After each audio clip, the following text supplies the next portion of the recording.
L'invité de la rédaction, présenté par Laura Sahin. Bonjour à tous et bienvenue dans votre rendez-vous de la mi-journée. Aujourd'hui, je reçois Émilie Ponce. Bonjour. Bonjour.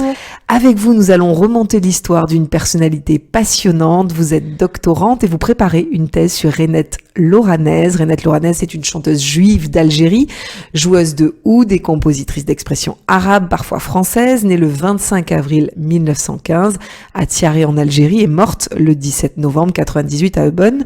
Elle fut pendant plus d'un demi-siècle une représentante du folklore ouzi. Pourquoi vous intéressez particulièrement à Renet Loranez ? D'abord, sa voix, elle est incroyable. Elle vous transporte dans des univers musicaux et sonores incroyables. Et puis aussi, je trouve qu'elle a vraiment mis en valeur toute une tradition musicale algérienne. D'abord, dans ses concerts avec son groupe à elle, où elle faisait plus de la musique folk music. Pour ainsi dire, et aussi à la radio, elle a fait beaucoup d'enregistrements avec des orchestres, et là, vraiment, elle mettait plutôt en valeur la musique arabo-andalouse. Et donc, je trouve que Renet a vraiment su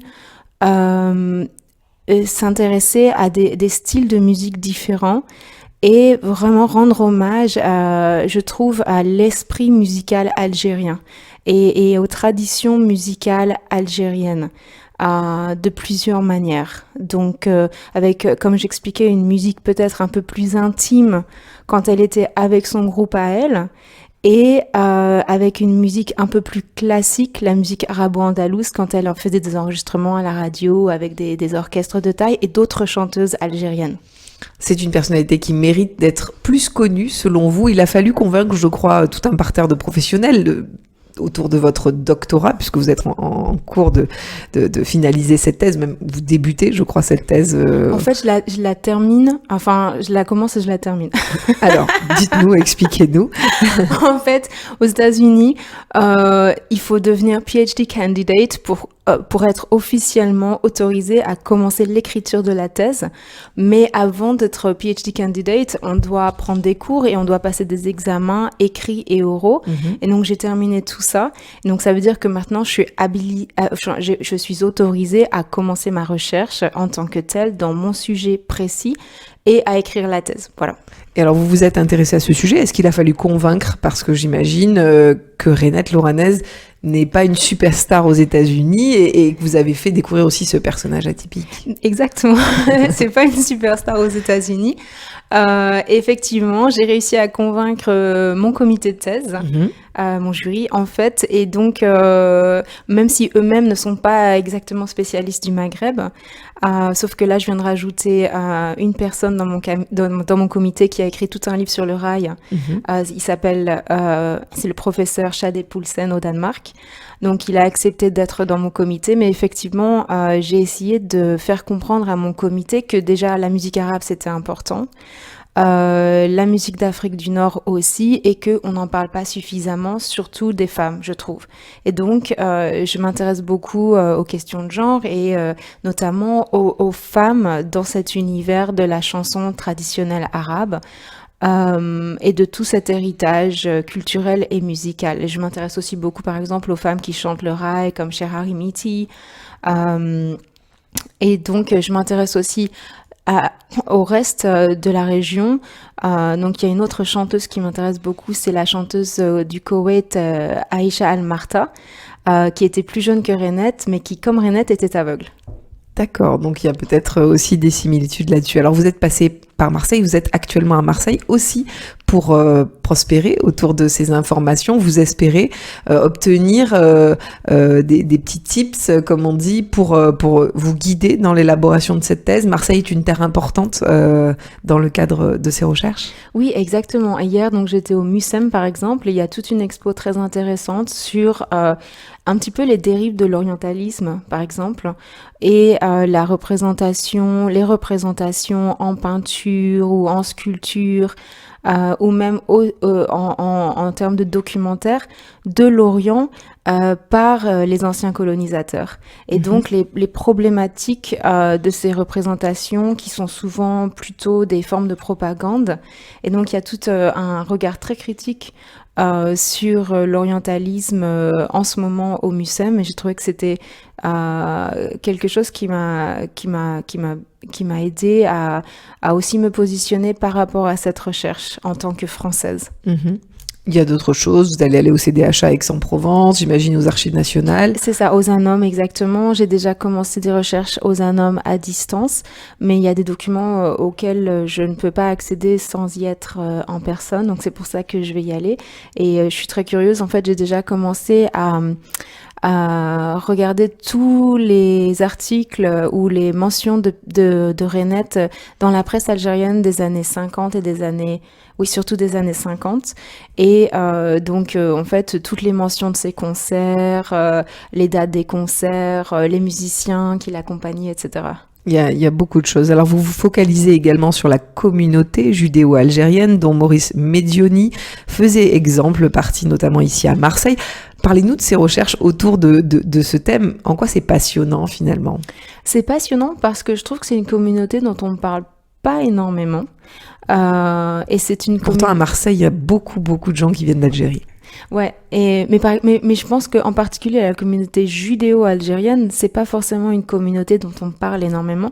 Et dans le cas de Medioni, par exemple, ou même dans le cas de Renet, ce que je trouve vraiment passionnant, c'est que c'était des artistes juifs, mais qui adoraient le registre musical arabe et qui avaient énormément de fans arabes et musulmans. Et donc, pour moi, c'est vraiment un mariage de culture, un mariage de sensibilité artistique et musicale. Et en fait, un de mes rédacteurs en chef américains a fait, comme je vous expliquais, cette interview de Medioni en 2003, ici à Marseille, pour son émission qui s'appelle The World. Mon rédacteur en chef s'appelle Marco Werman. Et donc, il a interviewé Medioni sur justement sa position d'artiste juif dans un environnement extrêmement arabe, extrêmement musulman. Et Medioni finit par lui dire « Mais vous savez, moi, j'adore la musique arabe. » Et il a des belles citations, il a fait une interview super intéressante. Et je trouve que Renet, c'est un petit peu la même chose. C'est une grande figure de la musique arabe qui a fait énormément d'efforts justement pour chanter les textes avec les bonnes intonations, sans faire de fautes. Et donc, elle a vraiment pratiqué ces chansons qu'elle chantait et qu'elle répétait avec son groupe. Et je trouve que vraiment, j'aime beaucoup cette idée de rendre hommage à une musique qu'on adore, quelle que soit notre origine. Mais aussi parce qu'en Algérie, ce sont des peuples qui étaient mélangés, et donc évidemment les Juifs parlaient arabe, et ça ne posait pas de problème. Ça fait du bien aussi d'entendre ce genre de discours aujourd'hui. Qu'est-ce que vous en pensez ? Absolument, tout à fait, sans vouloir être trop politique, mais c'est oui, vrai. Je suis complètement d'accord. Vous cherchez également à mieux comprendre le contexte dans lequel la diaspora judéo-maghrébine a produit sa musique en France depuis les années 60. Expliquez-nous là aussi vers quel chemin vous souhaitez aller.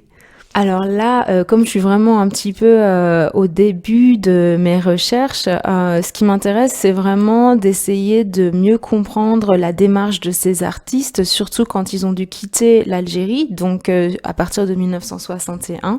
Donc Renet est venu en France en 1961, puisque lors de l'indépendance de l'Algérie, les Juifs ne pouvaient plus rester en Algérie, comme vous le savez très bien. Et donc, je m'intéresse un petit peu à la continuité de leur carrière, ici en France notamment. Je sais que d'autres artistes sont partis en Israël, et donc c'est un petit peu pour ça que je suis ici, mais comme je commence juste ce travail, je n'ai pas encore toutes les données pour vous dire exactement ce qu'il en est, mais je sais que Renet a fini par reprendre une très belle carrière en France. Et voilà, je vous en dirai plus dans peut-être quelques semaines. Avec grand plaisir. Et est-ce que vous vous intéressez au volet plus populaire ? On pense logiquement à Enrico Macias, parce que quand vous dites un juif qui vient d'Algérie, qui chante ses racines, etc., on pense naturellement à lui. Est-ce que il peut faire partie aussi des volets de votre recherche, cet acteur, chanteur populaire qui aujourd'hui continue de remplir les salles et qui continue à faire danser toutes les générations. Si vous avez déjà assisté à un concert d'Enrico Macias, vous verrez que même des gens de 20 ans connaissent ses chansons par cœur et apprécient cet univers qui lui est propre. Est-ce que c'est quelque chose sur lequel vous souhaitez aller, d'avoir des pendants un petit peu plus contemporains? C'est possible. Pour le moment, je ne sais pas encore. Mais c'est vraiment... oui, j'ai pensé aussi à Enrico Macias. Je m'intéresse aussi aux intellectuels judéo-algériens comme Jacques Attali, par exemple. Oui. Et surtout, j'adore son livre « Bruit ». Qui m'a beaucoup aidée lorsque je préparais mon projet de thèse, justement. Je m'intéresse aussi à Jean-Luc Nancy, pas forcément pour ses origines, là, pour le coup, mais aussi parce qu'il réfléchit à toutes les questions de partage et de son. Et donc, pour Jean-Luc Nancy, quand on partage un univers sonore, ensemble, on existe différemment.